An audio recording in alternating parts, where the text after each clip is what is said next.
Memorandum: the government has submitted for restitution reports of attorneys Brown and Rosen, opinions of Dr. Sharon Cooper, opinions of Smith Economics Group, Pauline's victim impact statement. The defendants has filed response to the government's submission for restitution. Anything else I should have? I mean, there's a lot of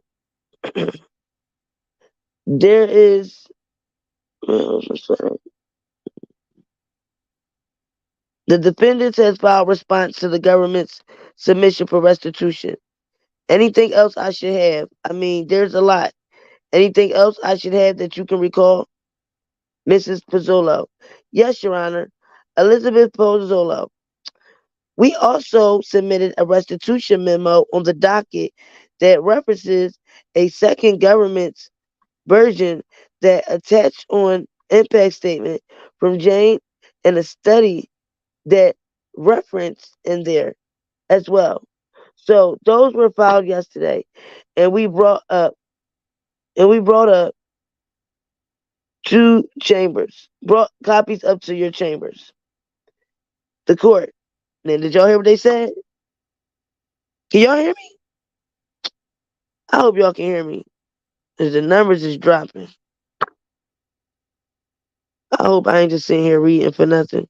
I really do hope that's not the case. Can y'all hear me? This is ridiculous. Cause I don't see why the numbers then they keep jumping up and down. I don't know. I'm gonna just keep reading.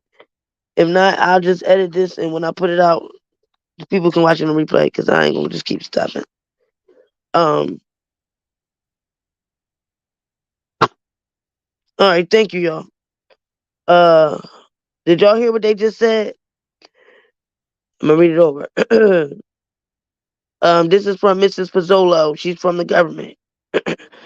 We also submitted a restitution memo on the docket that references a second government's version that attached an impact statement from Jane and a study that referenced in there as well. So those were filed yesterday, and we brought copies up to your chambers. The court. Yeah, I did review those. And also, there was a number of pleadings from the lawsuit against an attorney Logan's involving, I believe, Pauline. I did review those. Miss Bonjean, I think it's Nia, Your Honor, but the court. Was it Nia? Mr. Pinton from the government. Yes, Your Honor. That's the court. Okay, I'm sorry. Mr. Pinton, yeah. The court. All right. But the memo, the other report was on Pauline yesterday that you sent up. Mr. Pinton from the government. That's correct, Your Honor. I don't know why my chair keep moving. Wait a minute, y'all. I gotta be comfortable. The court. Okay, I have reviewed. Damn. Okay, I have reviewed those. Anything else that I should have seen? Mrs. Bonjean, Your Honor, obviously, we have some objectives to restitution issues, but perhaps we should just table that until I don't know how the court wants to go. The court, well, we will proceed with the sentencing, and then I'll proceed to restitution after we complete the sentencing. That would be the way I propose to do it. Now, Miss Bonjean, have you reviewed the pre-sentence investigation report? Miss Bonjean, yes, Your Honor. The court, have you discussed it with your client? Miss Bonjean, I have. The court, now, I understand you have one objection to the guideline calculations. Eliminating that, factually, Are there matters that you wish to call to my attention you believe to be incorrect? I'm not talking about the legal issue of the guidelines, but factually, as far as the history of your client, things of that nature. Ms. Bajin, Your Honor, in our memorandum, we did point out some factual objections based on factual misstatements, primarily that appeared in the recommendation. So I would just draw the court's attention. I believe.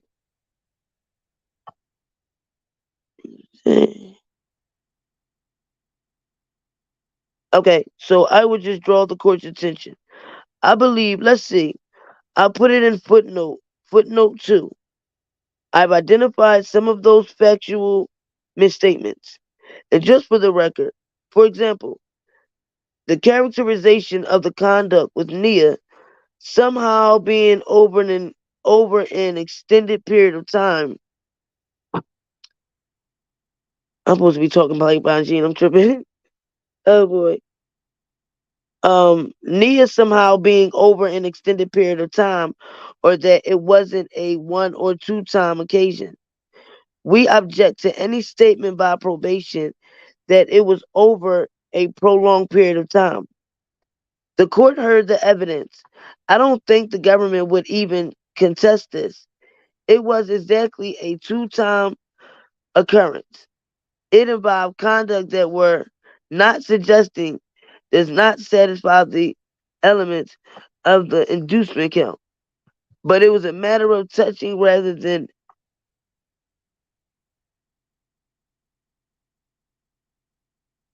okay. The court wait, did I go past that? Okay. The court heard the evidence. I don't okay, no, I heard it. Oh, it involved conduct that we're not suggesting does not satisfy the elements of the induced count, but it was a matter of touching rather than penetration or sexual assault as we understand it legally. So I wanted that to be clear that there seems to be a generalization when it comes to describing these events. So I did put that in my memorandum. I don't think I need to be I don't think I need to belabor the point. So probation's characterization of the conduct as Tania and the recommendation we do object to. The court, okay, specifically, can you point out in the F in the PSI that paragraph or the point so that I don't know how precisely what you're talking about? Okay. Mrs. Banjin, yes, Judge. And page 2 of the recommendation is actually in the recommendation. The court. What page is that on? Miss Banjin. Page 2. It's about two-thirds down. The court. Wait a minute. I'm not following you. I'm talking about the PSI of Mr. Alper. Mr. Alper. Miss Banjin. Right. And I was referring to his recommendation, Your Honor, where the court. Oh, the recommendation. Okay, yeah. Miss Banjin, yes. The court. Okay. I'm not specifically talking about his recommendation. That is his recommendation, his view, and so forth, which I either can accept, not accept, or whatever. So I'm talking about the actual PSI, which will follow him. And if there are any inaccurate, mm, and if there are any, and if there are and if there are any inaccuracies in that document, if you want to call my attention to them, I will consider whether having them changed or leave them alone, depending on the situation. Is there any specific fact that's set forth in the actual PSI dated January 18th of this year? Ms. Majin. Yes, Your Honor. and I think it does go to the guidelines, but we object to the criminal history conduct that would be admitted. Wait, I'm sorry. But we object to the criminal history category that he attributed to Mr. Kelly based on this 1996 incident. The court, I think the government does not agree with this PSI on that. Is that correct? Mr. Pinton from the government. That's correct, Your Honor. The court. So we will remove that. Ms. Bajing, thank you, Your Honor. There were a couple paragraphs, paragraph 129 in the PSR for instance, instance, the court. Let me get to it. Hold on. Ms. Bajing, sure. The court. 1257. Okay, I'm there. Teresa, Ms. Bajing. Well, probation says defendant's contact frequency with Bruce. Do you see that sentence, Your Honor? The court. Hold on. The court. Okay. What is the objection or what's the inaccuracy, alleged inaccuracy? Ms. Bajing. Yes, the suggestion is that somehow he had said something different to the Eastern District Probation Department. And I wanted to clarify for the court to the extent that this is suggesting that someone he had misled the probation here and then the relationship probation department here is that his relationship with Bruce was non-existent for the most part up until his Eastern District case. They did not reconnect in and around the time that he was facing sentencing in the Eastern District. So there is no real inconsistency there. It's just that what he told probation in the Eastern District was correct at the time. But his family with Bruce did they not did his relationship with Bruce did reconnect after the Eastern District case? So minor point, but I just wanted to make it clear that the court, all right, Ms. Bajin, there wasn't an inconsistency there. The court, all right, I will note that for the record. Anything else? Ms. Bajin, Your Honor, the probation report rips a great deal of, I guess, conduct from the Eastern District PSR. And there are objections we have to that conduct that were placed in writing and presented to the probation department. Again, this is conduct that is set out in the defendant's criminal history. And the reality is, Mr. Kelly is going to be alluded 3 criminal history points for that conduct. I think, in respective of what is summarized there. So again, to the extent that there's any inconsistencies there, I think it's not necessary going to feature into the court's ultimate determination here. It appears in this criminal history section, and so the court, I understand. I did review that. It's I did review that. It's summary of, I guess, I'm not precisely sure where the summary came from, whether it came from the Eastern District, PSI, or Mr. Alper. Whether he is Mr. Alper here?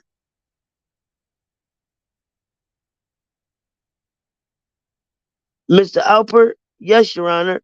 Michael Alper, U.S. probation. The court. The information on the Eastern District case, did that come from the probation department there? Mr. Alper, that's correct. The court. So it's not your specific findings. You just repeated what was in the PSI. Mr. Alper, that's correct. That's summarized team. No, that's summarized. let me see. Defendants a That's a summarized from the PSR, where I believe in the case they wrote a 30 or 40-page summary of the offense. The court, okay, Mr. Alper, and I narrowed it down for this case. The court, okay. Well, I'll let the record disclose that it's not our probation officer. That's not his specific findings or conclusions. He just repeated what he understands the Eastern District of New York probation office was a was okay. Mrs. Banjin. Okay, Mrs. Banjin. Yes, thank you, Your Honor. The court. Anything else? Mrs. Banjin. No, Your Honor. The court. Okay. Mr. Kelly, have you read the pre-sentence report or have you had it read to you? The defendant. Your Honor, I'm going over it with my attorney.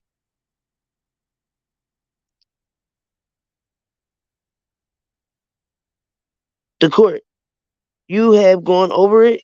The defendant. Yes. The court. Is that correct? Is there anything else that you would like to point out to the court that you consider improper or wrong that your attorney has not just told me about? The defendant. I'm just relying on my attorney for that, Your Honor. The court. Okay. So you're relying upon what Miss Bonjean has just told me and you adopt that. Is that correct? The defendant. Yes, sir. The court. Okay, the court. Is the government satisfied with the PSI? Mr. Pinson from the government. Yes, Your Honor. Given Your Honor's note that the governments disagree with the 1 point that's assigned in paragraph 94, and that's carried out through 97 and then 177 because those numbers carry over into the criminal history calculation, which is in paragraph 97, and then the guidelines range, which is calculated in 177. The court. I'm not sure I understood what. Let me read what you just said. The court. Oh, 94. Yeah. The government is not has no specific information on that. That's my understanding. So the government isn't suggesting that occurred or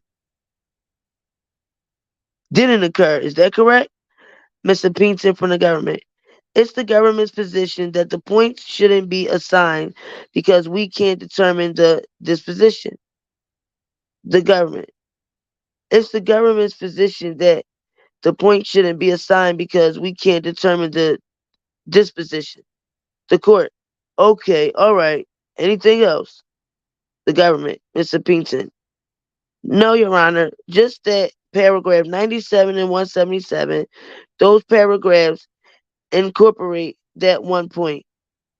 The court. Oh, yeah. Yeah. It's going to find that it's criminal history.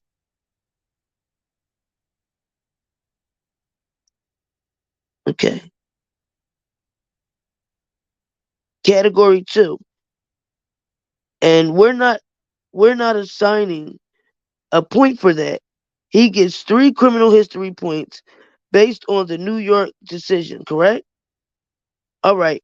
The guideline calculations are essentially agreed to, with the exception of the guidelines calculation for counts 9, 10, 12. Was it Miss Bonjean? That's right. The court. And Miss Bonjean objects to the probation officer's conclusion that the convictions in 9, 10, and 12 trigger 283 of the guidelines, which is a fear of bodily harm. The defendant's position, as I understand it, is that based on the government's proof in the case that Mr. Kelly groomed the victims by the use of affection, gifts, use of his star power, and and his offer to help. And so let's say, and his offer to help and so forth, that he did not coerce or use fear or bodily harm, but he used what I believe the expert witness of the government indicates, what's been commonly referred to as grooming, which I understand meaning that you entice rather than coerce. Did I summarize the positions, Ms. Bonjean? Yes, you did. The court. The government believes that fear of bodily harm is broad enough to include this case. Is that correct, Mr. Williamson? Yes, Your Honor. And that's and that's and that it's not necessarily fear of bodily harm, but a broader concept of fear. The court. But it does require, I mean, the statute, the one item in the statute that would govern would be coerced, correct? Mr. Williamson, coercion is defined any kind of threat or other fear inducing coercions, Your Honor. The court. Yeah, I looked in the Black Laws Dictionary. It says to compel by force or threat. I think Mrs. Bonjean is correct that the evidence does not show that there was fear of bodily harm. There may have been a fear that he would be cut off and isolated and things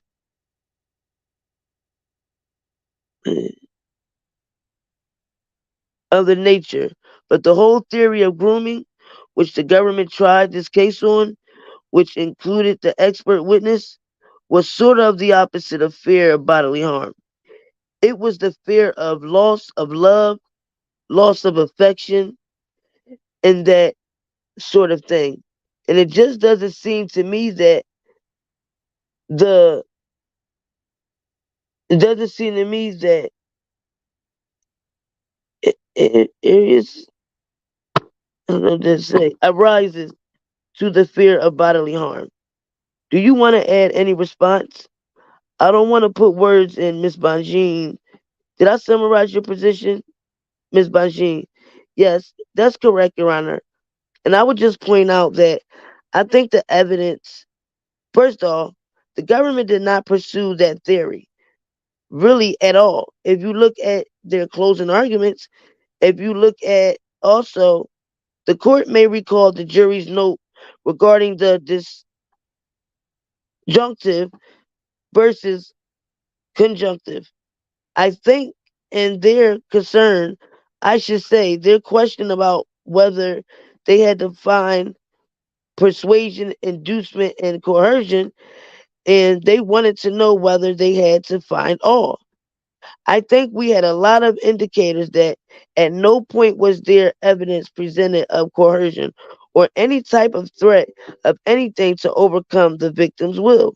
They have a lot to argue about the statics of Mr. Kelly, but fear of bodily harm or fear of any sort of threats that will overcome will their will is not among them. And that's just how the evidence came in.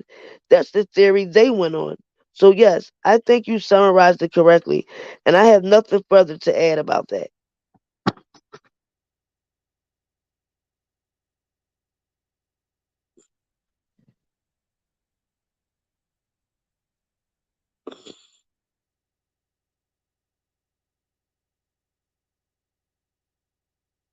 Mr. Williamson, Your Honor, the government would point the court to case law setting out that this concept of involving adults abusing minor children and that a fear of bodily harm is implicit in those types of relationships. We would also point you to the testimony at trial when Jane testified directly that she was intimidated into into sexual acts with Kelly. After intimidation, and and intimidation is naturally a state of fear. Pauline testified how she was concerned that Kelly might tell secrets to her mother, and that was what coerced her into engaging in sex acts with Kelly. And Nia told law enforcement that she felt compelled to engage in sex acts with Kelly because if she didn't do what Kelly said, she would lose. Okay, let's see. Okay, and this is all within the concept of the implicit fear that is established, including fear of bodily harm, and an abusive relationship between an adult and a minor child. The court. Well, the one thing that's absent in this case was bodily harm actually done. As far as I can recall from the testimony, there never was any specific threat that he was going to. Now, he he harmed her obviously, but it wasn't the threat of bodily, you know, the indication and that sort of thing. So I'm going to find that we're not going to enhance that. I believe, therefore, that the actual offense level would be 32 and criminal history category 2. Is that correct, Ms. Bajin? Yes, Your Honor. Mr. Williamson, Your Honor, we set forth an alternative calculation that will result in an offense level of 33 based on the application of a separate subsection of 201 that would apply if the offense involved the production of a visual depiction of the sexual abuse, and that would apply to Jane and Pauline. We both testified at trial that Kelly set up video recordings of his instances of abuse. The court. What was the Mr. Williamson? Yeah, so starting in 201, if you look at subsection C, that references a cross reference to 202, which would set out a base level of 27, and then an increase of 2 levels for the age of the victim. But that would only apply to two of the victims, Jane and Pauline, and not Nia. The court. Would that affect the overall guidelines then? Mr. Williamson. Yes, it would. So a level of 33 with a criminal history of 2 will result in an adversary sentencing range of 151 to 188 months. 188 months.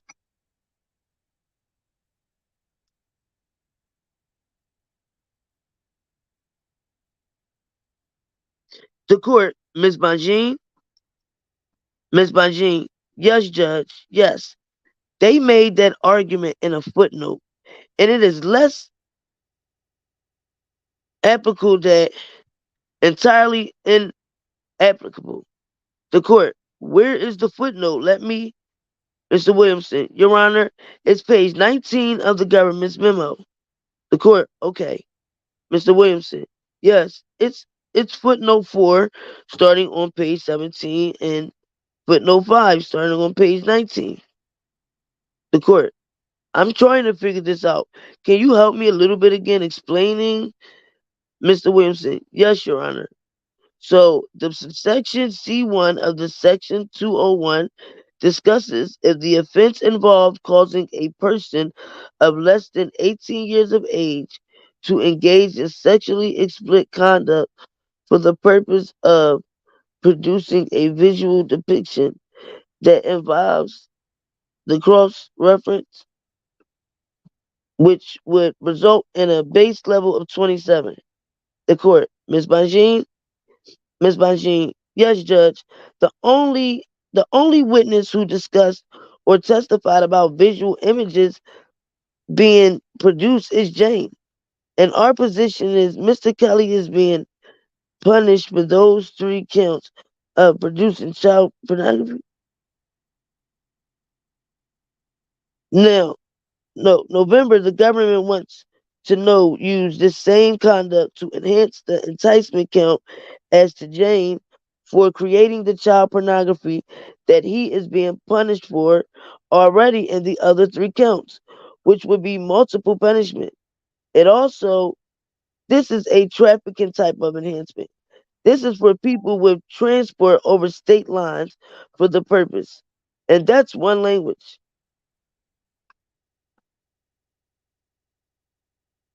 I mean, it also, let's see. Oh, it also, this is a trafficking type of enhancement. This is for people who transport over state lines for the purpose, and that's the language, for the purpose of creating child pornography. Mr. Kelly's offenses are not trafficking offenses. In fact, by definition, under the United States sentencing guidelines, they are not trafficking offenses. They may be offenses. So I am not trying to suggest that they're not serious offenses, but they're not trafficking offenses. Pauline merely testified, yes, I saw video equipment in the house. She never testified she's ever seen a video of herself. She never testified that she saw him video her. There's no evidence that there was ever a video made of Pauline whatsoever. This is just an assumption on the part of the government. The evidence didn't establish that. They could have asked Pauline that question, but they didn't. And she never testified to that. At best, she said, I saw the preset of recording equipment. So, and again, we also have the problem with Mr. Kelly didn't transport anyone anywhere. This was not for the purpose of creating child pornography. And this enhancement is completely inapplicable. And like,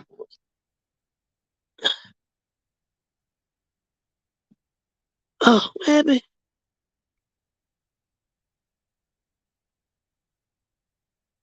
Other than Jane, there's simply no evidence.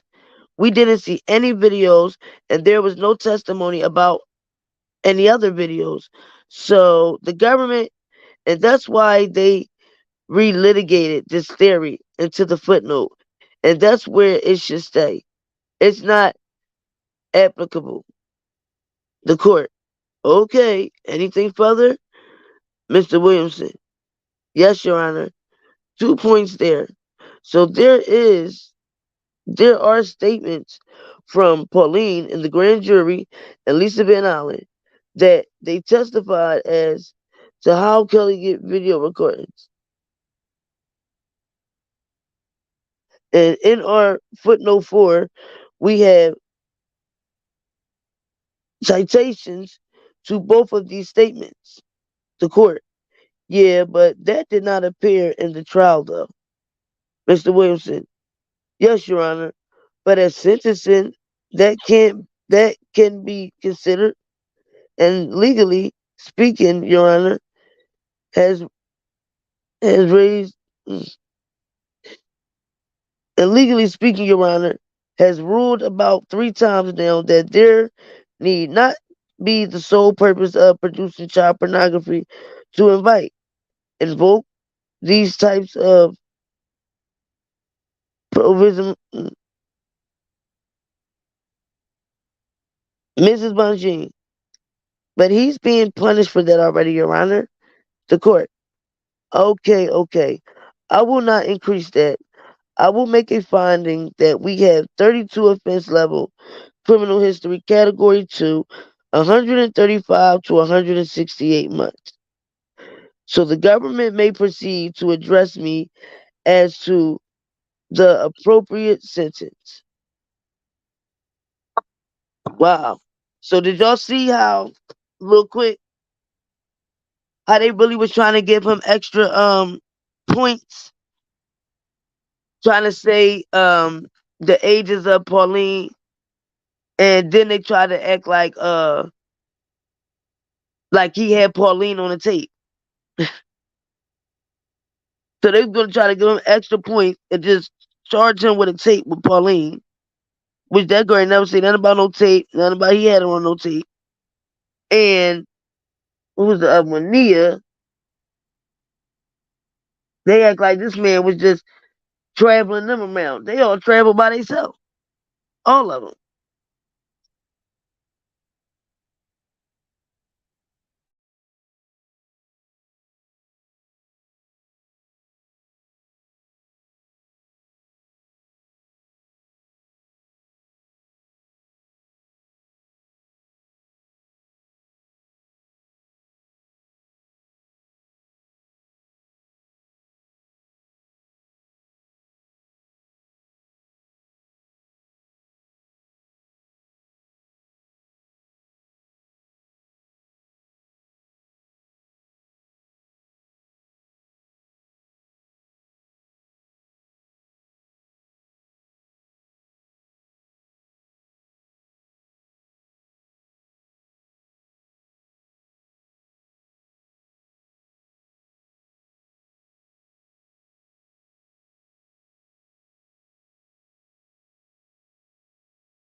You so what you gonna lock me up next week? Let me testify in your bond hearing.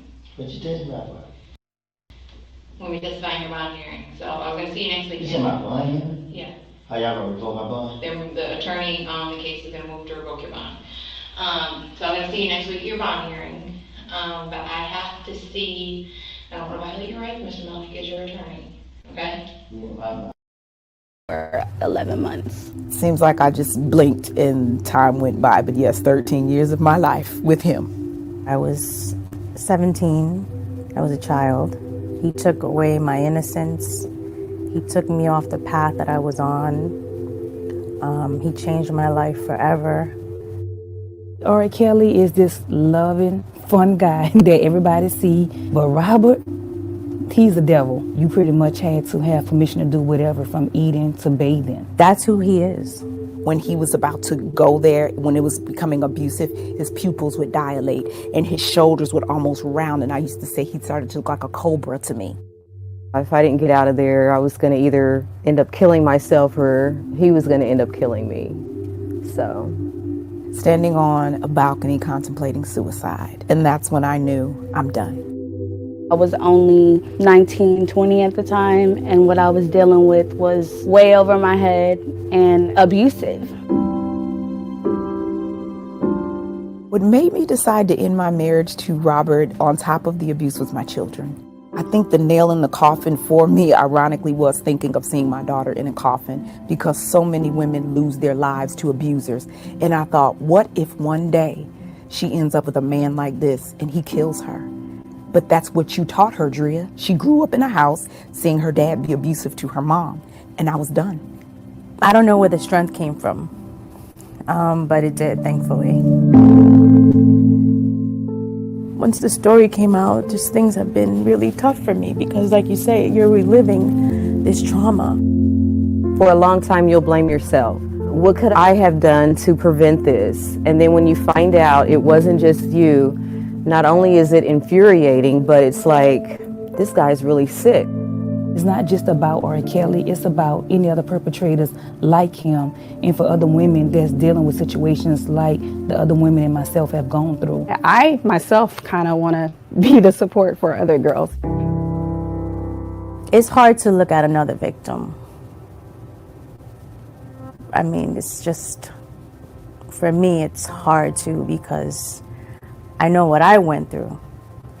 And when I hear their stories, it's just like his behavior has gotten worse. It's quite emotional for me. At the same time that I feel like I'm helping save lives, I'm also stepping out and speaking forward against the father of my children. But I thank God when I look back, because now my children are at an age that they can understand it and handle it. Sorry, I don't need to get emotional. They're my biggest supporters. They're the ones who tell me, Mom, you got to get out of bed today. They're the ones who tell me, Mom, tell your story because you're going to save somebody's life. This is going to crush their world because they have to come to the reality that this monster they describe is also your father. But my kids also told me, but Mom, the hero everybody sees is our mom. I'm just so angry that the music industry has overlooked his predatory behavior. It's gone on for way too long. His victims are minorities. People care a lot less. It seems like because who he is and the black community is always supporting him, they just keep thinking that we're doing it because we want money, or we felt like he left us and so it's about revenge. It's not about revenge. It's not just about taking him down. It's about helping everybody else heal from this. And of course, I would love to see him in handcuffs, but that's going to take time. There's something deeper than him just needing to go to jail.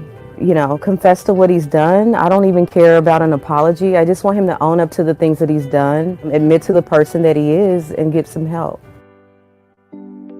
The best advice I could give anyone is to love yourself first. It's never too late to leave. Just know that there's an end to it. You can leave and you can get out and you can survive it. There is a life after abuse.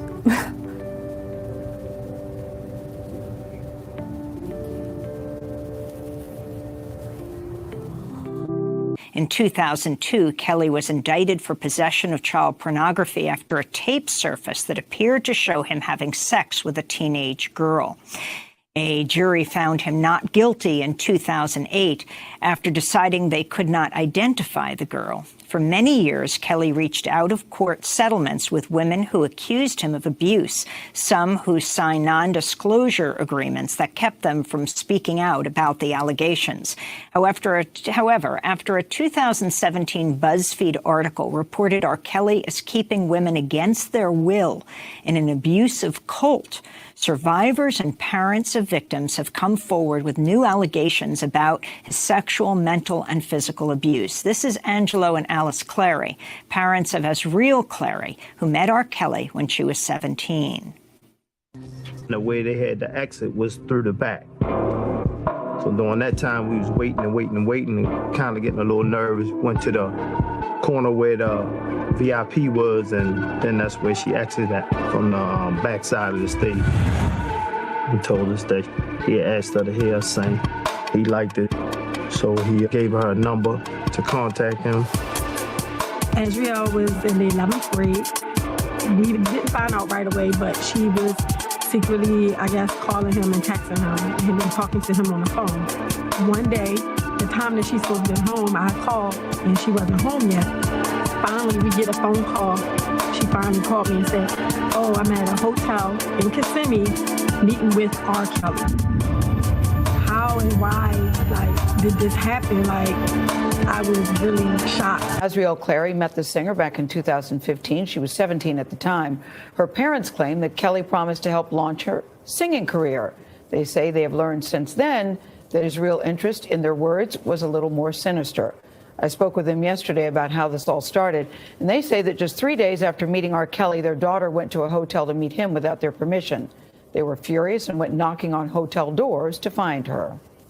What she said was, this was an audition. Why wouldn't you trust me? Y'all would think I would put myself in a predicament and not call y'all if something wasn't right. She's saying you're messing up my chances. Exactly. And that's exactly what she said. This is my opportunity. This is my big break. Tempers eventually cooled, and the Clarys say they actually developed a professional relationship with R. Kelly over the next few months, even pitching various business deals, all of which he rejected. What's going on? The Clarys say the singer had his own proposal.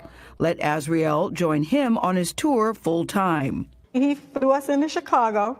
We sat with him in his studio. We met with him. And he basically told us, yeah, I'm starting tour. Basically, y'all need to make a decision. Azriel had dreams of becoming a singer, according to her parents, who say she dealt with personal struggles, including a suicide attempt following a bad breakup. That was before she met R. Kelly. She eventually gave her parents an ultimatum. She says, if you don't allow me to go, I will try to take my own life again, or I will run away. Yeah. I don't want to call her bluff on it because I know she just attempted this previously. I'm thinking in my head, she only got 3 more months. She's going to be 18, so she can do what she wants. And she really carry out this. And then now I'm living with regret for the rest of my life. From the outside looking in, guys, people will still say, you're allowing your 17-year-old daughter, who at the time is underage, to go with R. Kelly. The perception is that he preys on underage girls. Did that give you any kind of pause whatsoever? That gave me pause. I mean, it gave me awareness, but you talking about a young lady that's raised by 2 parents going So you're to saying you trusted her? I didn't trust him. What I trusted was I raised my child right. I trust my daughter will be honest with us. And this was strictly her music. R. Kelly had a platform as big as music can ever give somebody. I didn't see the label stop supporting him. And you told me that you saw him working with other young women. Yes. Last week, Kelly blamed Azriel's parents for their own estrangement. What kind of father, what kind of mother will sell their daughter to a man? 3 months before Azriel turned 18, the Clarys signed a letter giving their consent for her to go on Kelly's tour and stay with a woman named Valerie Denise Payton. Who is Valerie Payton? It ain't R. Kelly. It's not Robert Kelly. But does she work with R. Kelly? She's supposed to work for the label. We found out later on that she works for R. Kelly. But at the time you signed this, you thought she was... He told us it was someone affiliated with the music label. From Sony. Okay. Correct. So you thought she would be a chaperone for your daughter. That's what she was supposed to have been. Okay. And we found out later there was no truth in that. I think in retrospect, many of these parents were too trusting. Michael Avenatti is representing the Clarys. He claims R. Kelly used his celebrity status to manipulate the families and the women. If what you're alleging is true, how is he able to get away with this for this period of time? He surrounded himself with a bunch of people, a bunch of yes men and women that would provide assurance and comfort to these parents relating to the fact that their daughters were going to be safe, that their daughters were going to be looked after, that all of this was legit, that R. Kelly could be trusted. From people in the inside, some of the other victims that we talked to, they all said that the girls have to prove their loyalty to him by any means necessary. He's the problem. He don't have a sickness. He made a choice. And this is what you guys fail to realize. It was not just R. Kelly that was doing this. It was not only just him and his handlers and his cohorts and whatever you want to call him. It was my daughter, It was also our daughter, because you have to understand, she was lying and duping us and pulling the wool over our eyes from the beginning. When you look back on it, what do you think of the mistakes that you made? Do you take any responsibility for the situation that you're in? We never denied responsibility. I feel like I failed my daughter because I should have saw different signs. I should have saw the change in my baby girl. How do you think this story is going to end with your daughter? How I want to see it end, I want to see my daughter leave. Of course, but are you concerned about how it could end? Are you... I've heard like a suicide pact. I know my daughter... A suicide pact? Yes, I've heard all kinds of stuff. So, That gives me chills, Alice. It should give you chills. It does. The difference is our daughter had experience with trying to do it. See, everybody else can talk it, but it's nothing like seeing a father coming in the house and seeing your daughter submerged in water, and you have to pick her up and try to get her to the hospital. See, I've been through that. So while everybody else may take this lightly and, they just throwing something out there, it's real life for us. This series is just heartrending, horrifying. For people who aren't so familiar with R. Kelly, tell us who he is and when the allegations started surfacing, why you're so deeply concerned about him and have really co-founded a movement against him. Well, R. Kelly is a internationally recognized singer, songwriter, producer who's had a number of hits over the last couple of decades that have cemented him in a lot of people's mind as the king of R&B. He is beloved in the African American community for some of the more inspiring and uplifting songs that he's written, like I Believe I Can Fly and Step in the Name of Love. I mean, those are staple songs at African American weddings and graduations, and so he's very steeped in the culture. I first heard the allegations R. Kelly, when I short was for maybe Robert 14, Kelly. 15, around Aaliyah's age, about that marriage. And I can remember, thinking that was outrageous from, a kid's point of view. And then many years passed, and I didn't hear anything else really, going on with my life, go to college, just wrapped up in other circles. And so hadn't heard anything else until June, I believe it was, of 2017, when what the media was calling sex.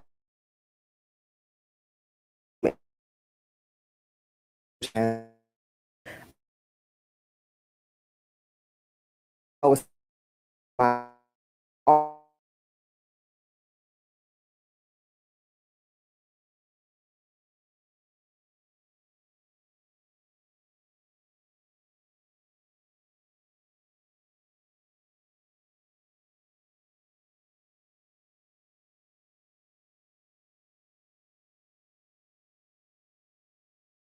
largely ignored.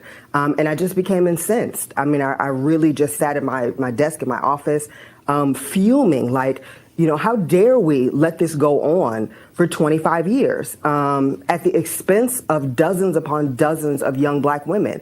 So I didn't know what to do. I'm not an activist by any kind of training, but I just was like, I'm just going to start a petition, a really humble petition, to try to get him off of Atlanta radio. Atlanta especially cannot afford to support child molesters. We have a huge child sex trafficking problem in Atlanta.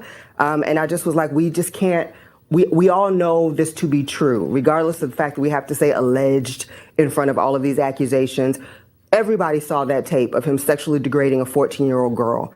Regardless of whether or not he was convicted, 21 video instances of himself engaged in sex with underage girls were removed from his home. We all know he forged documents to marry a 15-year-old Aaliyah, who he had been mentoring since she was 12. So we know what this man is about. And we as a community need to say, even if we can't put him in jail, we're not going to give him our money anymore. We're not going to financially support the lifestyle that we know that he's living. And so I started that petition. And then Kenyette Tisha Barnes reached out to me when she saw me on the news and said, I have got to help. I've been doing this work, and I want to help. And the two of us formed Mute R. Kelly and decided that not only were we going to try to get him off the radio, but we were going to try to get his concerts canceled. And we were going to try to get him off of streaming. We were going to make it impossible for other artists to want to work with him. We were going to cut off the money at every turn that we could, because it's really his money that is insulating him from the consequences of his crimes. And so if you stop the money, you stop his ability to hide. And so that's where Mute R. Kelly was born.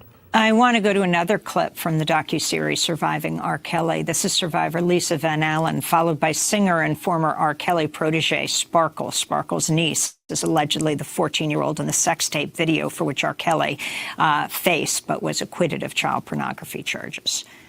I was kind of surprised when I actually ended up meeting him, because I just thought I'd be the last one he would try to talk to, because I was probably the youngest one there. Rob was sitting there at the pool, and he was being really, really nice, and he asked me how old I was, and I told him I was 17, and he asked me, will your mother let you come to Chicago? I knew he was at least 31, so I thought when I said 17 that he'd be like, that was going to be the deal breaker. But it wasn't. Young girls are impressionable. Like, he's R. Kelly. Now, look who I get. Look who showing me interest. He's charismatic, funny, and he's an all-around nice guy. But Robert is a master manipulator. Like, everybody knows it now. They didn't know it back then. I'd heard about Rob's reputation about him dating Aaliyah, but I didn't assume that he liked younger girls. I just thought, at that moment, I just thought he liked me. So that was Lisa Van Allen. And talk about the significance of this and Sparkle's niece, the person Sparkle, who was a singer with Robert Kelly, with R. Kelly, alleges is her niece. Yeah, I mean, it's such a hard documentary to watch, to see so many young women fall into this trap over and over again. But, you know, Sparkle is absolutely right. Young women are very impressionable.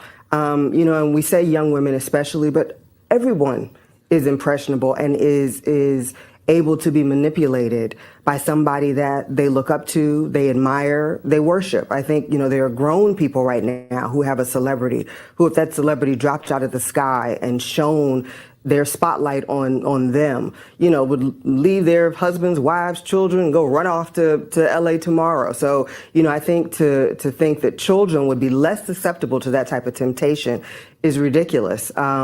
You know, he has honed his trap at this point. When you hear all those ladies' stories, it's the exact same story over and over and over again. He's using you know, his charm, his looks, his fame, his money, his vulnerability as bait, and then he flips the script on them. Arnike, so it's really just unfortunate. This is Geronda Pace from the documentary Surviving R. Kelly, who says, I mean, this is just an amazing story because she actually met him while she went to his trial almost every day, and he saw her as he was walking into court. She says she was 15 when she met Kelly. I went to his trial because I was a super fan at the time. I didn't believe he was guilty, and I didn't want to believe that he was guilty. I was a freshman in high school. He was old for me to like him, but I fell in love with his music. After Robert's trial, his friend sent me a message and invited me to R. Kelly's party. And in the middle of me texting him back, Rob, he actually called my phone. And he was telling me, he said, I remember you. And I said, well, what do you remember me from? He said, you came to my trial. Thank you for your support. I was shocked. I felt like I was on top of the world. That was survivor Geronda Pace, who alleges she was later sexually, mentally, and physically abused while living in a cult-like atmosphere in Kelly's home. Pace is now speaking out despite having received a cash settlement from R. Kelly in return for signing a non-disclosure agreement. And talk about Arnike, these non-disclosure agreements. Well, I mean, that's how he's been able to kind of cover his tracks for years. There's a lot of talk about, you know, women accepting these cash settlements, but not talk about him making these cash settlements. Part of it is, you know, when these cases come up, your lawyer takes a look at him and goes, you need to make this go away, right? This is not something we want out in the public. And so he offers them money for their silence. And I think that they are judged for that unfairly, because if we all think about our daughters, our nieces, the young people that we love in our life, would we want their name and their image and the terribly humiliating things that have happened to them all over the news forever? You know, women are forever judged and found guilty for any sexual indiscretion that they have for the rest of their lives. You know, at this point, Monica Lewinsky could cure cancer, and there's still going to be a footnote on her legacy for something that happened decades ago. And who wants that for their child? What you want is for the person to pay for what they did.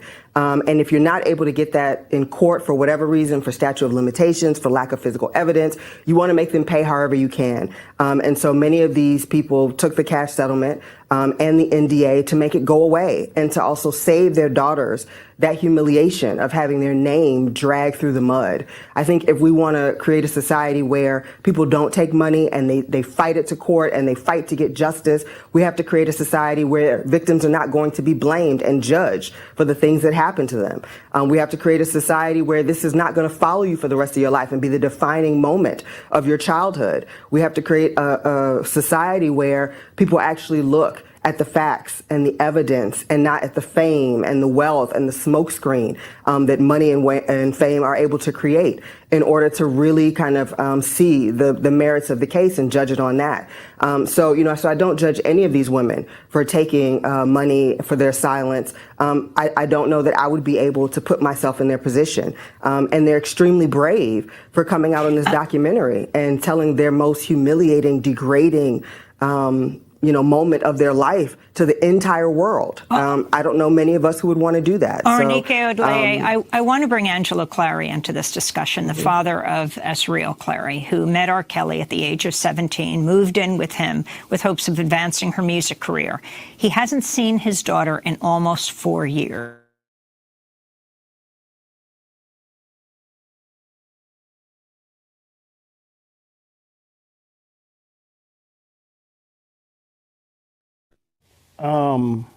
Yes, I think the situation where Esriel was more of a personal situation that the world don't really know about. It was a lot going on with Esriel prior to meeting R. Kelly. And that's what led up to her being able to go to the show with us and had to be at the show with us for her to even attend the show. Moving right in, she never moved right in. We had a open conversation with R. Kelly after the event that took place, and he gave her his phone number, and they started talking, I think, on a Sunday to each other. And on that Sunday, we had no idea that they was texting and already starting a relationship. That Monday, she's supposed to have been in school, and then she wound up not being in class. So when we called, she drove to school. She always drove through high school, so she was didn't report home at the right time. So I think my wife called, and then she called me and told me that Az wasn't home. So I called my son, who also went to school, and that's how we figured out she wasn't at school. We found out she left school early, and then we blew up her phone. Just kept calling. No answer. When we finally got our answer from her phone, she sent her mother a text and said she had a audition with R. Kelly. She had to leave school. She had to go over there and meet with him. So we was like baffled. So she told my wife that. My wife called me, said, hey, she at the hotel with R. Kelly. We need to get there. I leave work, she leave work. We wound up meeting at the hotel in Kissimmee, Florida, where we see his tour bus, my daughter's car. We go in there, went to the registration, asked them for R. Kelly. Nobody knew that where he was, or he was under that name, and they don't have a celebrity here. They have to protect the celebrity. So we understood that. So we went in and started going door to door. Security was called, police was called for us disturbing the hotel. The security finally went up and found our daughter, went door to door, pulled the rooms. He had like a top floor with about 7, 8 rooms, and they found him and my daughter in the room together. We came down, they brung her down. Some kind of way they didn't bring him down. And the next thing we asked the officer there, where was R. Kelly? He was like, he's supposed to be on his way down, but he never came down. So we heard that he left. He went out the back door or whatever, he was gone. We was more concerned about our daughter at that time. We talked to her, asked her, she put on this show for us, hey, this is my career.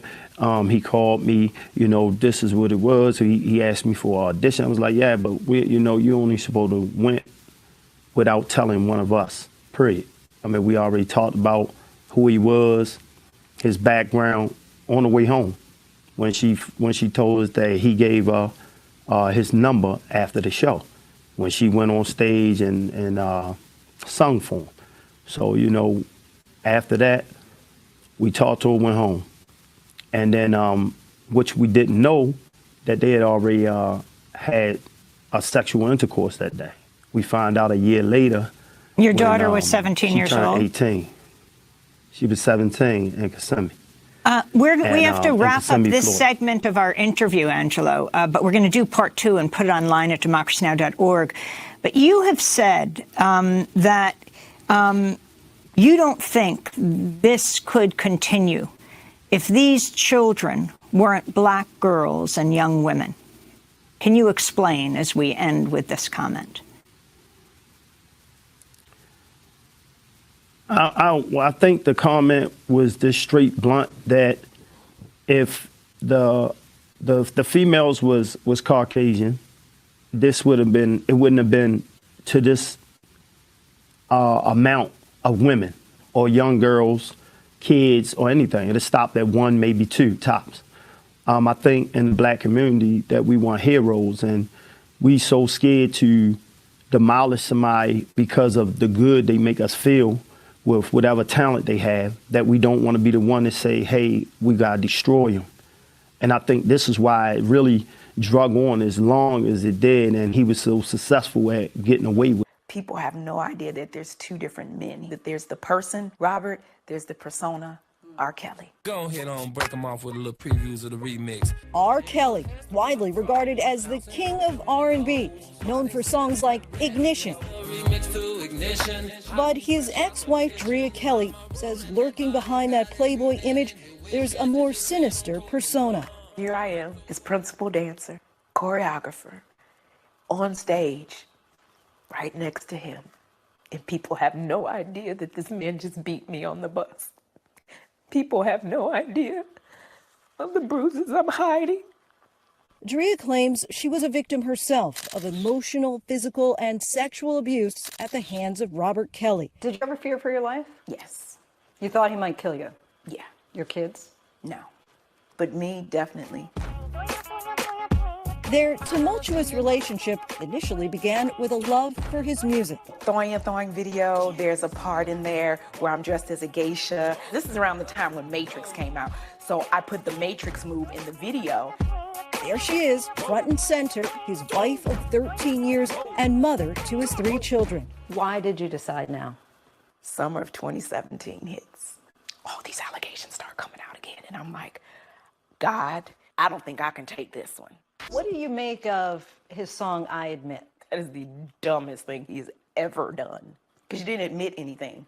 That was the classic narcissistic response. The pair first met more than 20 years ago in their mutual hometown of Chicago. R. Kelly, at the time 27 years old, had just skyrocketed to #1 with his breakout hit, Bump and Grind. He was about to embark on his first tour as a solo performer and was auditioning backup dancers. I remember I danced the paint off the walls. They started clapping and he was like, you got the job. Just 19 years old, it was her dream gig. Andrea says she would quickly rise from backup to principal dancer and eventually choreographer. Shortly thereafter, she says her then boss would seek a more intimate relationship. I do remember when he said he fell in love. He said, I was sitting on the back of the tour bus reading the Bible. He said, and you remind me of my mama. At this point, you hadn't seen any kind of indication that there may be any kind of violence or rudeness? No, but what I did see is a man who's very controlling.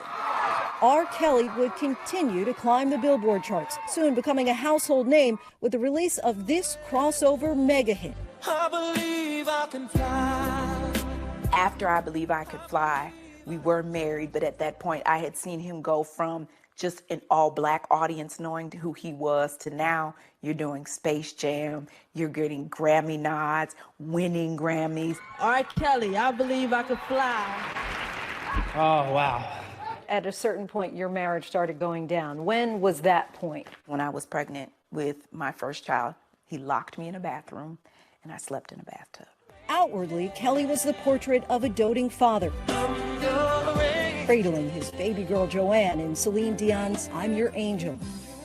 And even though they would go on to have 2 more children, Drea says their marriage was crumbling. And then in 2002, R. Kelly was charged today with 21 counts of child pornography. A tape emerges, purportedly showing R. Kelly engaged in sexual acts with a minor. When the videos surfaced and the allegations surfaced, the child pornography charges, did you believe it? No, I'm thinking to myself, that's impossible. But again, he kept me very sheltered. Did some part of you have a nagging suspicion? I'm too busy dealing with my own abuse. Around this time, R. Kelly would sit down for an interview with ABC News. People need to understand that R. Kelly is not who they think, but it's who I know. You know, I'm not perfect. He would face trial for multiple charges of child pornography and be acquitted on all counts. But at home, Drea says her husband grew more controlling and easily angered. There's no let's talk about it like a regular couple, you know? No, it's his way or the highway, period. It was a seemingly ordinary scenario that Drea claims led to her being attacked, restrained, and ultimately hogtied by Kelly. And he took the rope tight and he tied my arms behind my back. And then he took my legs and he tied my legs and my hands and arms together. And I just remember laying on the side of the bed crying, like, let me go, just untie me, let me go. And he fell asleep with me on the side of the bed like an animal. In 2005, you filed this order of protection, but then a few weeks later, you withdraw it. Why'd you withdraw it? Fear. He's a powerful man.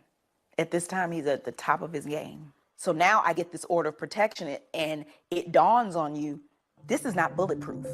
Eventually, she says a series of altercations while on vacation in Miami led to her breaking point when she almost tried to end her life. What happened there? What kept you? First, God, but my kids. So I remember I climbed out on the balcony and I looked down and it was like God allowed me to see my body was laying in blood. And I prayed that God, okay, I need an answer and I need it now. And he told me to get my laptop of all things and type in domestic violence. I take the survey and of the 17 things on the list, Robert had already done 15. Drea says she was determined to leave, fleeing with her 3 children to her father's home. In 2006, she filed for divorce. In 2011, Kitty Jones began a 2-year relationship with R. Kelly. What is R. Kelly like? He's a narcissist. He's very abusive, physically, mentally, verbally. I think he gets some sort of satisfaction within himself knowing that he's taking control over other people by, you know, physical abuse, mental, verbal, sexual. When you say abusive, how? It depends on the day. Maybe I would go without eating for a couple days as punishment. Also being slapped and beaten, kicked. When you first moved in with him, did he come up to you and say, look, there's some house rules? He would say, you know not to wear that. Have on your sweatpants, you know, go change your clothes, because that was my wardrobe, sweatpants. Loose, where they're, you know, this will get me probably slapped, you know, because it's fitted. Honestly? Yeah, you know not to wear that type of shit, stuff like that. Later, when I was introduced to one of the girls that he told me he trained, and since she was 14, those were his words. I saw that she was dressed like me, that she was saying the things that I would say, and her mannerisms were like mine.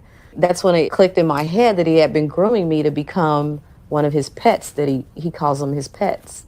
What was the first time that he said, I want to have sex with you, and I also want this other woman to be here and for you to do things with her? He texted me, I was in my designated room, and he said, come to daddy. And I went in, and then he was already like nude from the waist down. And masturbating. And then, he proceeded to tell me, to undress. And then I sat in the chair and he started recording me. He would record everything that we did at this point. And then that's when the girl walked in. He had her crawl on the floor towards me and perform oral sex on me. And he said, "This is my fucking pet. I trained her. She's going to teach you how to be with me." Oh my God. Yes. How many times do you think he forced you to have sex with people you didn't want to have sex with? I would say more than 10. Yeah. It genuinely sounds like you're describing some kind of sex dungeon. You know what I mean? You can't leave your room. You're forced to have sex with him and other people. It was. Could you have said no? I had just became so numb to my circumstances and my surroundings. I had to pick, like, okay, am I going to get beat this day or not have my phone, or am I going to go without food for 2 to 3 days? Why do you think he's like this? I just think he's a predator. Like, he's still doing it because people make us feel bad for coming forward. So it gave him legs. It made him more arrogant. It makes you feel like as a Black woman, your voice doesn't matter. There's this unspoken thing in the Black community that we don't like to take our Black men down that have power. Have you spoken to him since you left? Yes. He was actually coming to Dallas. And I was like, okay, maybe he's moved on. He's not being mean to me. Everything's fine. So I proceeded to meet up with him, and he beat me on his bus. That was the last time I saw him face to face, was November of 2013. Told me that I wasn't getting my shit back. Yeah. Have you thought about changing your last name? No. You don't mind the association still with being a Kelly? Well, when people say association, that's like a club or fraternity or whatever. I paid for my name in blood, sweat, and tears. Literally. Nobody knows what it was like to be Drea Kelly. Drea Kelly is strong. Drea Kelly is a survivor. Drea Kelly made it away from Robert Kelly. In response to the allegations made by Drea, R. Kelly's manager told ABC News they have no comment. When was the last time you did have contact with him? Oh, wow, so long ago, I can't even remember. Drea is now a full-time mom. Her 3 children, Joanne, Jai, and Robert, all live close by, just outside of Los Angeles. That is my world. I call them my eggs. If you go on any of my social media, everybody sees hashtag my eggs. Her eggs are now all grown up, from 16 to 21 years old. They are well aware about the headlines about their dad and say his past has sometimes led to them being bullied at school. How would you handle it when people might say something nasty to you? I know that it doesn't have anything to do with me. Do you all have any contact at all with your dad? No. No, not me. And it's been a long time. Any message for Dad at all? Hi. Oh my God. Well, what now? What's next for you? Everything. Now to be able to fearlessly tell my story and to shout it from the mountaintops. Wow, that's... words can't even describe that. At the end of the day, we don't have to keep talking about the storm. It's about how you come out of it. Drea has now become an advocate for victims of domestic abuse. The healing process is never ending. And I think that's the misconception that people think that, how did you heal from it? I'm healing every day. But what have you learned about yourself through all of this? What I have learned is that I'm a vessel. I know now that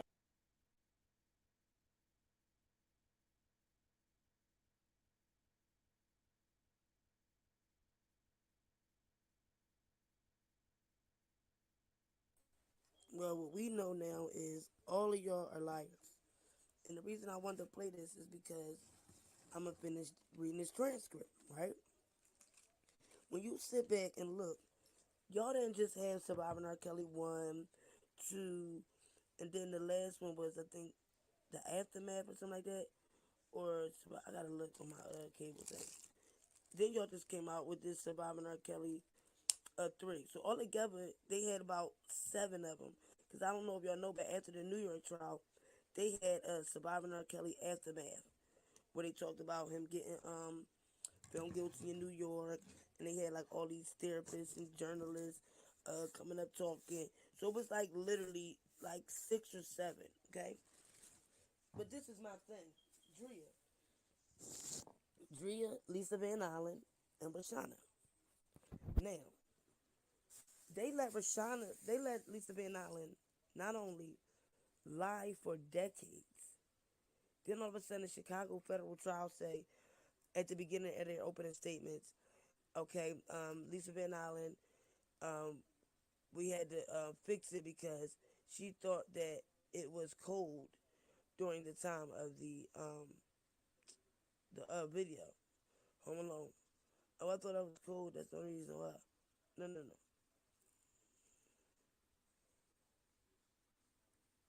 His kids had nothing that. No, and they was way younger than. And there's another video like that, right? Where same thing. But see on that one just now it was okay. So Surviving R. Kelly came out what 19. This was 2000 and I believe late 17. Because for real, a lot of y'all don't know. After Robert's party that they all attended in 2015, they really started pushing this in 2016. But it was just quiet, like slowly stepping. Like Angelo and them, they didn't come around into this this video.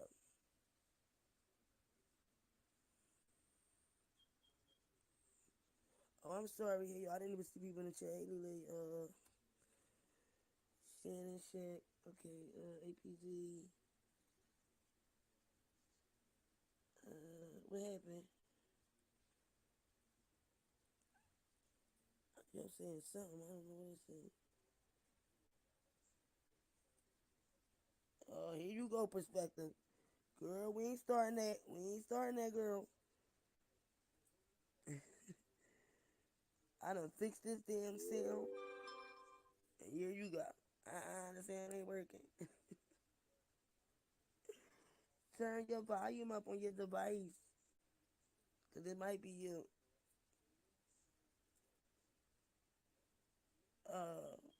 Parnell is blocked. Is that what y'all saying? Well, I'm confused. Is Parnell blocked? Or am I confused? Oh, no, he right there.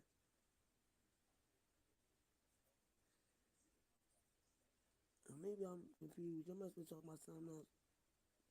Okay, so, Lisa Van Allen, Drea, and Rashana.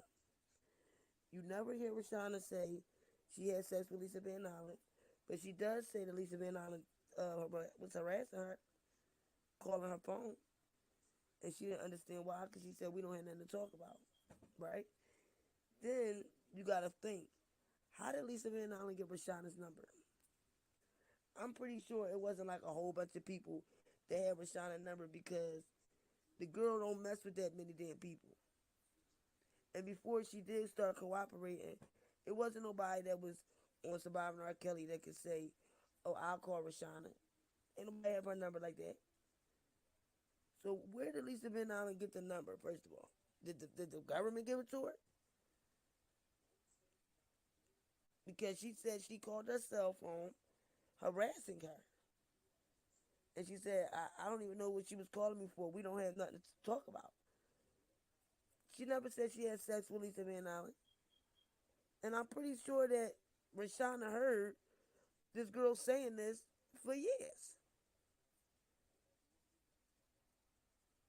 Because even if Rashana heard her say it, but she, don't hear her say her name, right? The part where she say, then the girl, one year I seen her, and she was bragging about, oh, I'm about to get me a PT Cruiser. I'm about to get a new car for my 16th birthday. Rashana had to know she was talking about her then. So it's confusing to me that Rashana doesn't bring up Lisa Van Allen, And it's like, okay, if y'all did, what you trying to hide? Like, why you don't say, you was dealing with Lisa Van Allen? Doesn't make sense to me. Like, don't say it at all, though. Like, at all. So, then you got, oh my God, I'm not low, y'all. Watch. Watch when I go check my thing. I know it's y'all thing. Watch. I'm about to go right to my thing. I know it's y'all devices. Watch. Watch how loud I be on here. Can y'all hear me?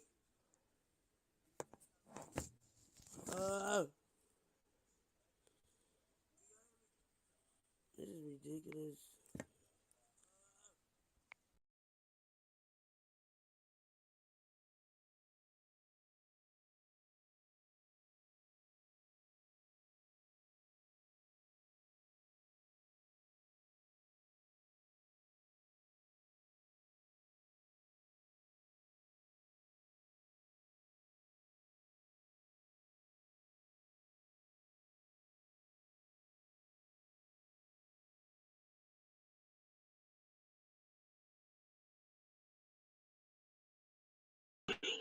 Can y'all hear me now?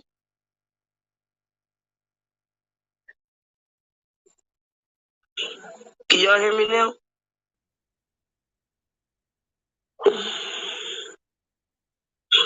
Can y'all hear me now?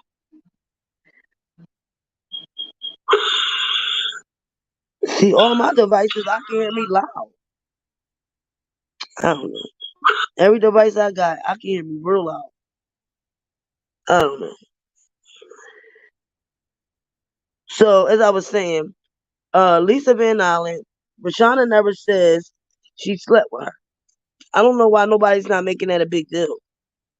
If if she's not saying she slept with Rashana, but Lisa Van Allen, what the hell is the issue? Because that's how we started.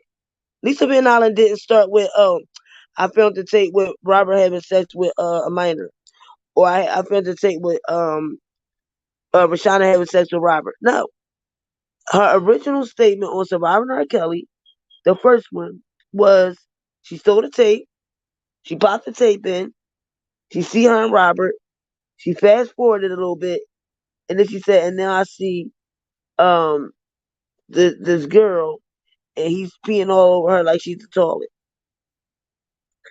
Then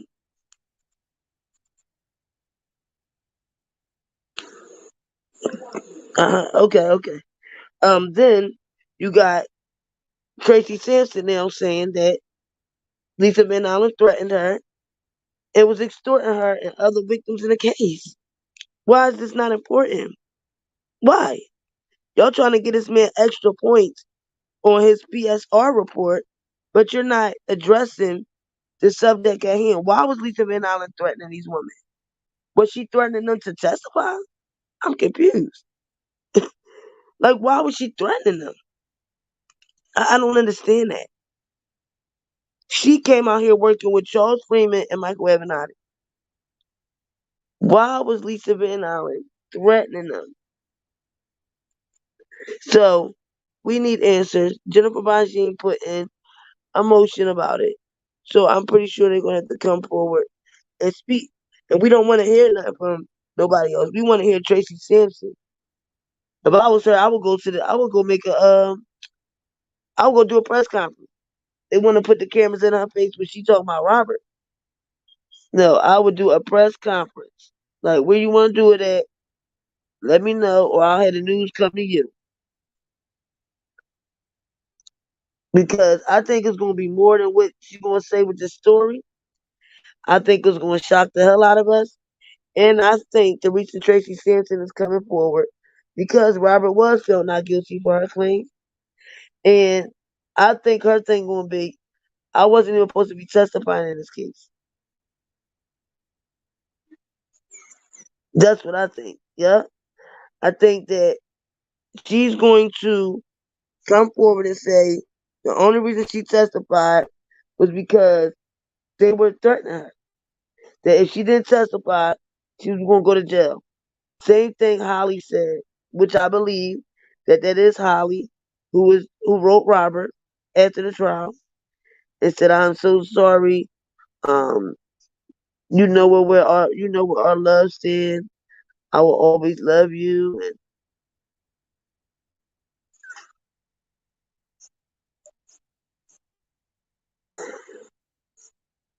And then that's another thing. You got Pauline. Now, when I just read, I don't know if y'all was paying attention, but the government was trying to get Robert an extra point and try to say that he taped Pauline. But did you ever notice Pauline never said he taped her? She said that she might have seen some camera equipment, but she never said he taped her. So he supposed to be doing all this taping with Rashana, right? At least the Van Island. But ain't nobody else talking about this taping. And think about it. I was reading Nia's transcript yesterday, right? Remember Nia said how she found out Robert and Rashana was together. She walked in Robert's house, went to the log cabin room, and Rashana and him was in there. And he was on his knees searching Rashana's body for bruises. And she was like, what y'all doing? And he said, looking for bruises. And she said, well, you don't sound like you don't look for bruises that way. Or that's not how you look for bruises, something like that. And she said he told her, well, this is how I do, but you're gonna hold the little secret or whatever. And she said he was like, everybody got secrets. Like that secret, that boy that you be kissing and stuff. Do your mom know about that boy? And she said she was like, no. He was like, all right, well, this gonna be our secret.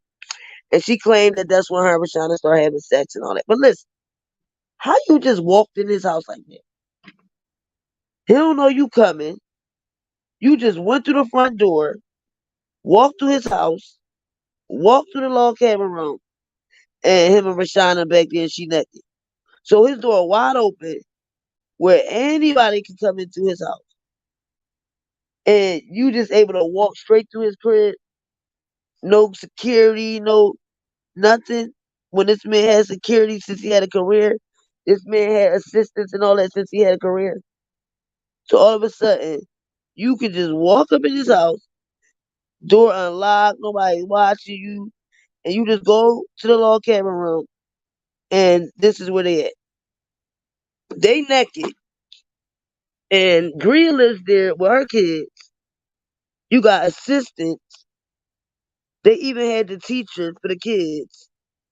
Because when they was going on tour, they were talking about they had a whole separate bus for the cribs, the baby chairs, the teachers, the nanny.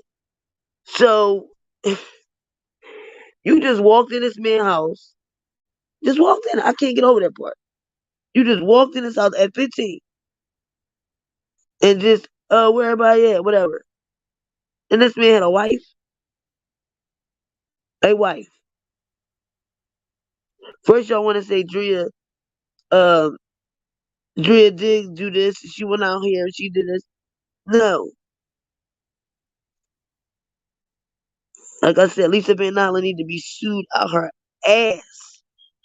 She made that book trying to act like she was Robert with that suit on and the cigar in her mouth. And I hope McDavid's suing her too.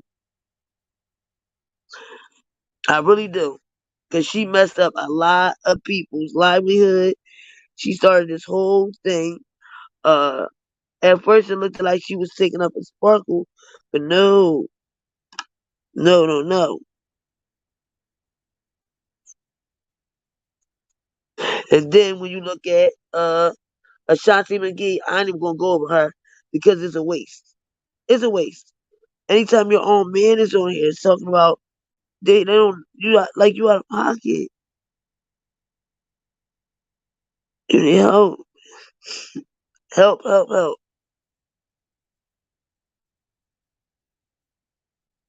And the sad thing about that is you think they gave any of these females therapy programs, even a damn job somewhere. Put in a good resources and got her a job. Hell no. Hell no. All of these chicks literally went and testified for money. That's it. I wish we was a fly on the wall that watch when I give him a payment, please. Please. And that's what made me mad too, Drea. You ain't never try to help your husband read. Um, Even when he got out of there, you could have still helped him on his little breaks of not performing or whatever, or on a tour bus as you claim. We packed the whole tour bus up and just had him, just listen, observe it. And the book is what you say, huh? What you say? Okay, all right. I don't know why. All right, shut the door. Oh, okay, it's on the counter. It's on the counter. Yeah, 'cause you always getting up being newsy. Always being newsy. That's that newsy stuff. Good night. That's being newsy. Yeah, well, ain't nothing over here but adults. So the only place you should be going is your bed. I already told you no, you couldn't read it, and you trying to still sneak. No, that's not for kids. That's for grown people. Thank you. Okay. Okay, so this is page because we about to get into these impact statements, okay? And it's gonna shock the living head out of y'all. Now Paulina only one that didn't tell Robert that she wanted him to stay in jail for life and all that. She say that, so she didn't really tell the judge how much time, she would like him to have. So, okay. All right. So, footnote. Okay. And then remember I said Paulina. Did y'all hear Paulina doing the sex tape? Because I sure didn't. And what else did he say about, oh, they were trying to give him an extra point again because of the ages. Remember I was telling y'all where everybody was online trying to act like, oh, what you guess his time gonna be? But what you guess is gonna be? Well, guess what? When you have Pacers, or it might be somewhere else online, I just know it from Pacers. You can go online and it will show you the number scale. The number scale is depending what you put in. Okay, you got a criminal record. All right, boom. That'll give you a point, and then it'll tell you like 60 months to 170 months. All right, and then let's say if they say, has the defendant shown remorse? And they check off no. But then they probably add another one, and then it'll go up probably to like 150 months to 188 months. That's how they put the PSR and to tell a judge that's what they recommend the time for the defendant. So when everybody was running around here acting like it was this big old thing, like they guessed how much he was gonna get, they probably used the number scale, and they don't. You just don't guess. They go by how old was the defendant? Was he 5 years older, 10 years older? Questions like that. Then they'll ask, do did the defendant do this to one or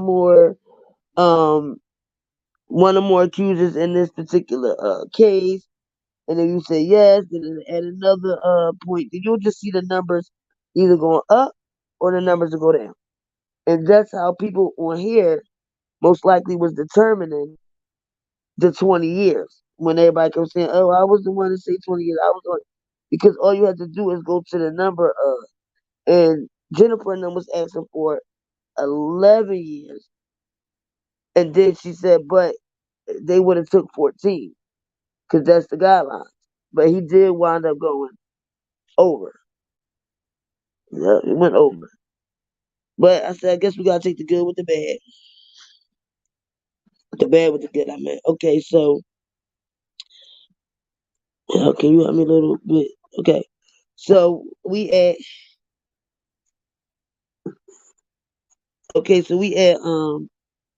the we still at the prosecutor, Mr. Williamson, Jennifer Bonjean, and the judge.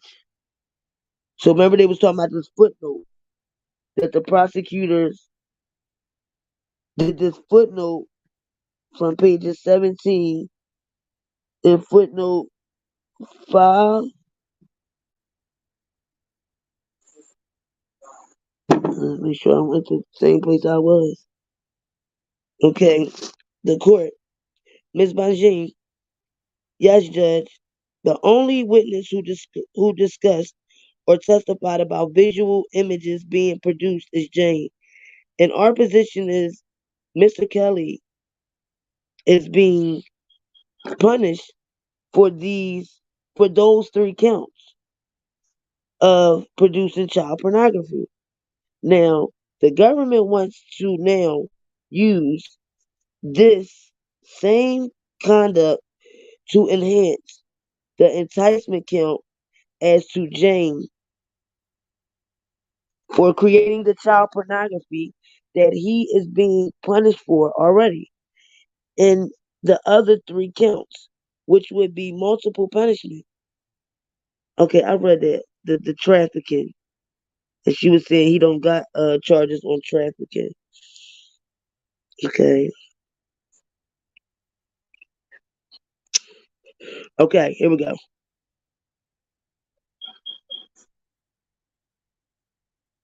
Okay, so then Jennifer says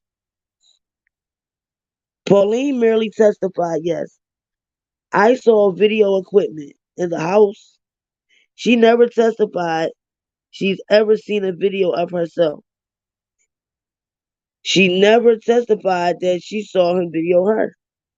And there's no evidence that there was ever a video made of Paulina. This is just an assumption on the part of the government.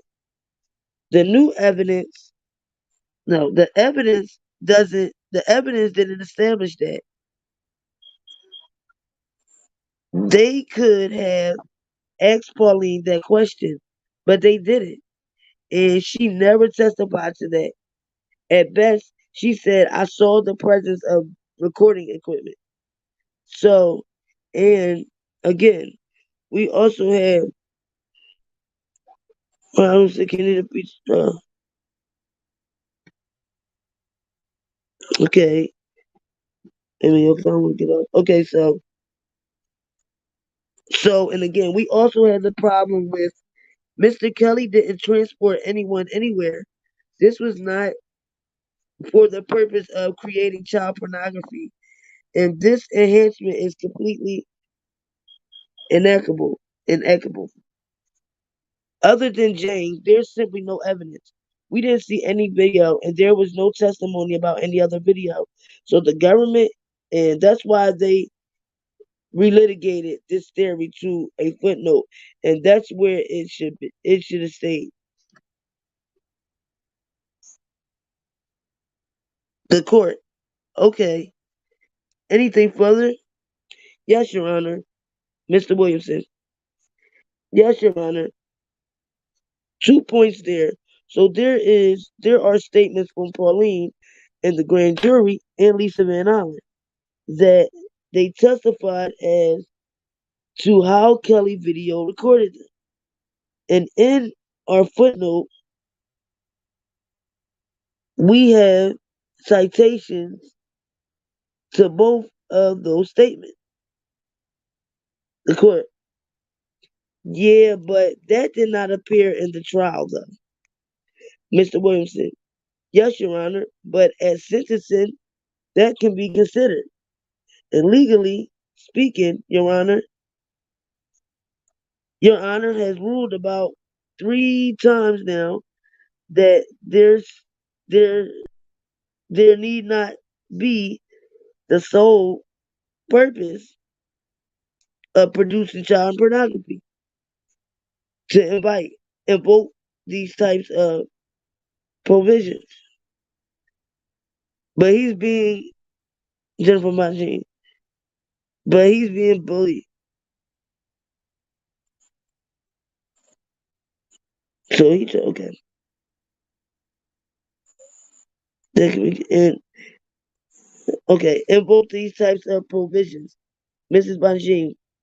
But he's being punished for that already, Your Honor. The court. Okay. I will not increase that. I will make a finding that we have 32 offense levels, criminal history category 2, 135 to 168 months. So the government may proceed to address me as to the appropriate sentence. Miss Appington. Yes, Your Honor. If we could understand, wait a minute. If we could understand from the court when the victim impact statements will be read. If Your Honor wants to hear that now or at the conclusion, the court. Well, whatever you want. Well, probably now. We might as well have those now. Mr. Peterson. Yes, Your Honor. The court. You're going to read them or Mrs. Appington? Your Honor, they will be read by two victims and a representative of one of the victims. The court. All right. Mr. Appington. Your Honor, first, a representative of James. The court. Yes, sir. Now, let me say this real fast while I read this impact statement real fast. Why would they not complain about her lawyer reading this impact statement? That is the most important thing at sentencing when you got accusers and alleged abusers and all that. The sentencing date is important for the person who's alleging the other. You're supposed to come to court for the sentencing date. It's not like you got to go to trial like the rest of them for 5-6 weeks. No.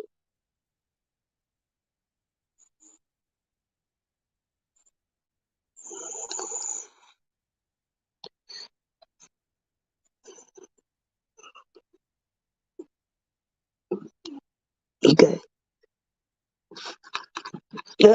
Be quiet. I'm gonna leave my niece alone. I'm just seeing it. All right. So, good morning. I can't believe the judge didn't say nothing about this. Because my thing is, that's why I think the judge didn't award Rashana the money. But how are we going to say that that's Rashana's impact statement? Because he said it? How we know that morning before he came and he found out she wasn't coming and he wasn't like, all right, don't worry, I got you. I'm going to write out a little impact statement from you. Because it doesn't make sense. She been around him longer. Well, her and Pauline. This Jane supposed to be the star witness, right? Why would she not come to sentencing?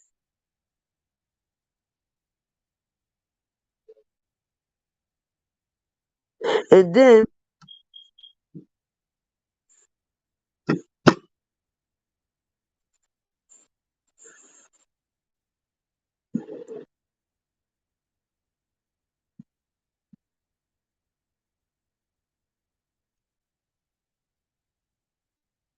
okay, Your Honor, there's a lot of people, so I got like hundreds of people. All right, Your Honor, okay, right there. All right, Mr. Pinton, Your Honor, first a representative, Jane. Yes, sir, Mr. Brown. May I approach, Your Honor? Yes. Identify yourself, please. Yes. Good morning, Your Honor. My name is Attorney. Oh, I thought his name was. Oh, shit. My name is Attorney Christopher Brown, and I represent Jane. I'm going to read the prepared. I know he was going to say that. Prepared statement that my client provided to me. So, did you go get it this morning? That morning? Or you went to pick it up from the night before? So you must have knew she wasn't coming from the rip. Or did she just have it already made because she thought she was? Like, why they didn't even tell the judge why she did come to court? Like, damn, they just disrespectful to the court. You don't even tell the judge why she wasn't there? Because I ain't trying to hear she have a babysitter, none of that. Oh, that's bullcrap. Where her mother? Her and her mom ain't coming. They up here asking for restitution. The mother couldn't believe that. How you think you get restitution from? You another problem with this. Cause you ain't had no business letting your daughter either do all this extra stuff. Gotta be crazy.